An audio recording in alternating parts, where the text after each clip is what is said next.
এই দেখুন বন্ধুরা, এই আমের খোসাগুলো দিয়ে আমি এর আগে একটা রেসিপি বানিয়েছি। আর সেই আমগুলোই আমি বলেছিলাম আমি ওই আমগুলো দিয়েও আমি কাজে লাগিয়ে দেব। তো ওই আমগুলো আমি জলে ভিজিয়ে রেখেছিলাম।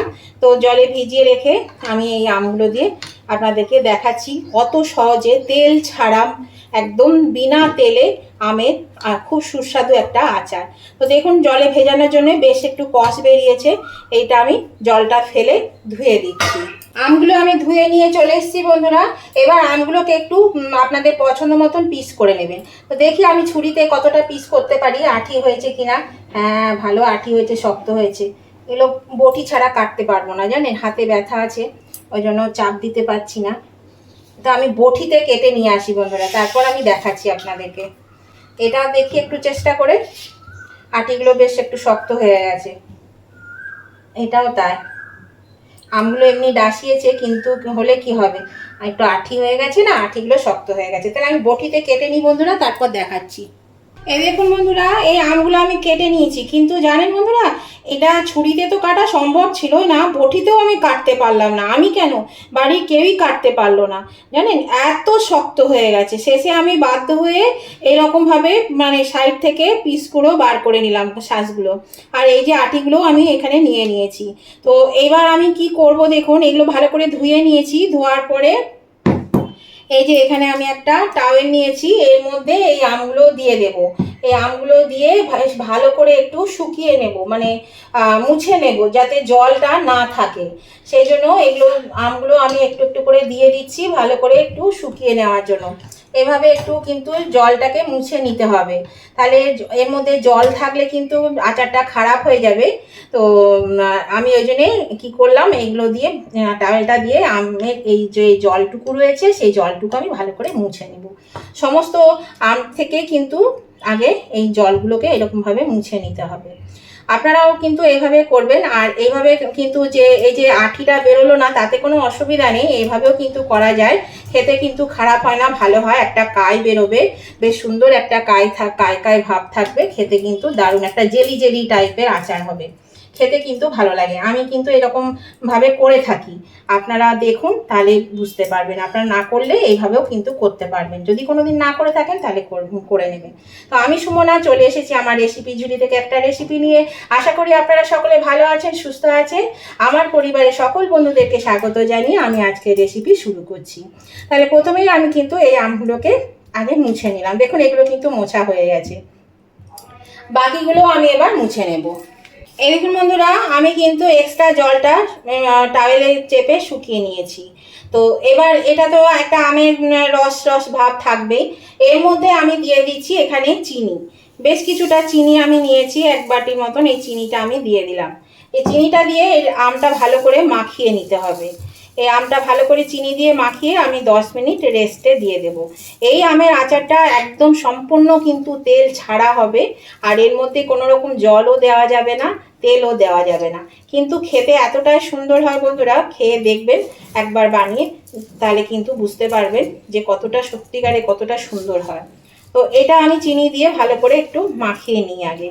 এই দেখুন বন্ধুরা, আমি সমস্ত চিনিটা কিন্তু দিয়ে দিয়েছি, বাকি আর রাখিনি। দিয়ে মাখিয়ে আমি এটা একটু ঢাকা দিয়ে দিলাম মিনিট 10-এর জন্য। আমটা রেস্টে থাকতে থাকতে বন্ধুরা, এখানে আমি একটা মশলা তৈরি করে নেব। গরম করে নিয়েছি কড়াটা, কড়ার মধ্যে দিয়ে দিলাম শুকনো লঙ্কা। প্রথমে আমি শুকনো লঙ্কাটা একটু ভেজে নেব। দেখুন, শুকনো লঙ্কাটা ভেজে তুলে নিয়েছি। আর এখানে কিছু মশলা দিতে হবে। এখানে 1 চামচ মৌরি, 1 চামচ জিরে, 1 চামচ ধনে, আর 1 চামচ পাঁচফোড়ন দিয়েছি। আপনারা মশলাটা আপনাদের পছন্দ মতন দেবেন। প্রথমে আমি এই ধনেটা দিলাম। ধনেটা একটু ভাজতে সময় লাগে, সেই জন্য ধনেটা আমি দিলাম। ধনেটা 2-3-4 সেকেন্ড একটু ভেজে নিলাম। এবার দিয়ে দিচ্ছি মৌরি। মৌরিটা আমি দিয়ে দিচ্ছি এর মধ্যে। মৌরিটা দিয়ে এবার একটু ভেজে নেব। এটা শুকনো খোলাতে কিন্তু একটু ভেজে নিতে হবে। এবার আমি এই পাঁচফোড়ন আর জিরেটাও দিয়ে দিলাম। আমি মশলাটা একটু বেশি করেই করছি, কারণ আমার পরে একটু কাজে লাগবে, সেই জন্য আমি এটা বেশি করে নিলাম। তো এবার আমি এই মশলাটা ভালো করে একটু ভেজে নেব। মিডিয়াম আঁচে কিন্তু মশলাটা ভাজতে হবে, বেশি আঁচে ভাজলে কিন্তু পুড়ে যাবে মশলা। সেই জন্য অনবরত নেড়ে মিডিয়াম আঁচে এটা ভেজে নেবে। এই মশলাটা দিয়ে একটা দেখবে সুন্দর গন্ধ বেরোবে, আর দেখবে মশলাগুলো ফাটতে শুরু করবে, তাহলেই জানবে এটা মশলাটা ভাজা হয়ে গেছে। এই বন্ধুরা মশলাটা কিন্তু ফাটতে শুরু করেছে আর বেশ সুন্দর গন্ধ বেরিয়েছে, কালারটাও চেঞ্জ হয়ে গেছে। আমি এবার গ্যাসটা অফ করে এই মশলাগুলো আমি নামিয়ে নিচ্ছি। বেশি আর কিন্তু রাখা যাবে না, পুড়ে যাবে মশলা। এই দেখুন বন্ধুরা আম থেকে কত জল বেরিয়েছে, দেখুন চিনি দেওয়া ছিল। এটা আমি এই কড়াইয়ের মধ্যে ঢেলে দিচ্ছি। দেখুন চিনিটা অনেক গলে গেছে, একদম জল হয়ে গেছে। এটা আমি এর মধ্যে ঢেলে দিয়ে ভালো করে আমি এটাকে নাড়াচাড়া করব, যাতে আমগুলো গলে যায়, চিনি বাকি চিনিটা গলে যায়, সেইভাবে এটাকে ভালো করে এখন একটু নাড়াচাড়া করে নিতে হবে। আর আমটাকে সেদ্ধ করে নিতে হবে। আমটা খুব তাড়াতাড়ি সেদ্ধ হয়ে যাবে, কারণ দেখুন একদম এগুলো শ্বাসটা শুধু কেটে নিয়েছি, সেই জন্য কিন্তু আমগুলো খুব তাড়াতাড়ি সেদ্ধ হয়ে যাবে। তাহলে চলুন এটা ফুটতে শুরু করুক। এই দেখুন বন্ধুরা এটা কিন্তু চিনিটা ফুটতে শুরু করেছে, দেখেছেন চিনিটা ফুটতে শুরু করেছে। আর এরকম আপনারা কি আটি দিয়ে আচার করেন? যদি না করে থাকেন তাহলে দেখবেন আটি দিয়ে আচার করবেন। আর আমি তো এই ধারগুলোকে কেটে দিয়েছি, দেখতেই পাচ্ছেন পাশগুলোকেও কেটে দিয়েছি, চার ধার থেকেই কেটে দিয়েছি। তো এটা কিন্তু এই ধার কাটবেন না, শুধু চওড়া দিকটা কাটবেন, তাহলে পরে দেখবেন খেতে কিন্তু দারুণ লাগে। আটি চুষে চুষে খাবেন, দেখবেন এত ভালো লাগে, সেই ছোটবেলায় যেমন আমরা খেতাম সেরকম আর কি। আমি তো ভীষণ ভালোবাসি, আমার ছেলেও খায়, আমি ওই জন্য আটিগুলো ফেলি না, চাটনিতেও দিয়ে দিই, আবার আচার করলে গুড়াম করলে গুড়ামেও দিয়ে দিই। এইভাবে করবেন, দেখবেন ভালো লাগে খেতে। তো এবার আমি এখানে নুন দিয়ে দিচ্ছি বন্ধুরা, একটু পরিমাণ মতো নুন দিয়ে দিলাম। এই নুনটা দিয়ে আমি এবার এটা ভালো করে নাড়াচাড়া করে নেব।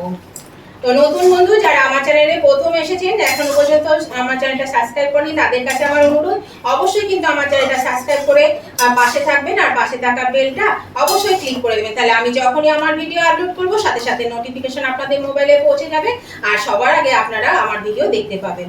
আর আমার উভয় বন্ধুদের কাছে রিকোয়েস্ট, দেখতে দেখতে যদি এখনো পর্যন্ত লাইক দিতে ভুলে গিয়ে থাকেন, প্লিজ একটু লাইক বাটনটা প্রেস করে দেবেন। আপনাদের একটা লাইক আমাকে কিন্তু এগিয়ে নিয়ে যেতে অনেকটা সাহায্য করে। আর যদি আজকের রেসিপিটা আপনাদের ভালো লেগে থাকে, যদি খুব ভালো লেগে থাকে, তাহলে অবশ্যই আপনাদের বন্ধু বান্ধব আত্মীয় স্বজন সকলেই যাতে পেয়ে যায়, তার জন্য কিন্তু প্রচুর পরিমাণে একটু শেয়ার করে দেবেন, তাহলে সবাই পেয়ে যাবে। এইভাবে সবাই কিন্তু তেল ছাড়া, এখন তেল মশলা কম খাওয়াই ভালো, সেই জন্য সবাই কিন্তু এই রেসিপিটা দেখতে পাবে। আর কেমন লাগলো আজকের এই রেসিপিটা সেটা জানাতে কমেন্ট করতে ভুলবেন না, অবশ্যই কমেন্ট করে জানিয়ে দেবেন। আপনাদের মিষ্টি মিষ্টি কমেন্টগুলো পড়তেও ভালো লাগে, আর একটা কমেন্ট আমাকে পরবর্তী রেসিপি বানাতে অনেকটাই কিন্তু সাহায্য করে। তাহলে অবশ্যই উভয় বন্ধুরা লাইক শেয়ার কমেন্ট করতে একদম ভুলবেন না। দেখুন এটা ফুটতে শুরু করেছে, এটা আমি মিডিয়ামে দিয়ে দিচ্ছি আঁচটা, আর এটা ঢাকা দিয়ে এই মিনিট 5 আমি এটা সেদ্ধ হতে দেবো। 5 মিনিট পরে আমি ফিরে আসছি। দেখুন বন্ধুরা আমি ঢাকাটা খুলে দিলাম, দেখুন আমগুলো কিন্তু সেদ্ধ হয়ে গেছে। এর থেকে বেশি সেদ্ধ হলে দেখুন ছেড়ে যাচ্ছে, দেখেছেন? বেশি সিদ্ধ হলে কিন্তু মানে গলে একদম ঘ্যাট হয়ে যাবে। এখানে আমি এটা সংরক্ষণের জন্য দিয়ে দিচ্ছি একটু সাদা ভিনিগার। ভিনিগারটা দিলে পরে কিন্তু অনেক দিন পর্যন্ত আপনারা এটা রাখতে পারবেন। এবার আমি এর মধ্যে দিয়ে দেব, এর মধ্যে দিয়ে দিচ্ছি সামান্য একটু হলুদ। হলুদটা দিয়ে এটা একটু নেড়ে দেবো, হলুদটা দিলে কালারটা কিন্তু ভালো আসবে।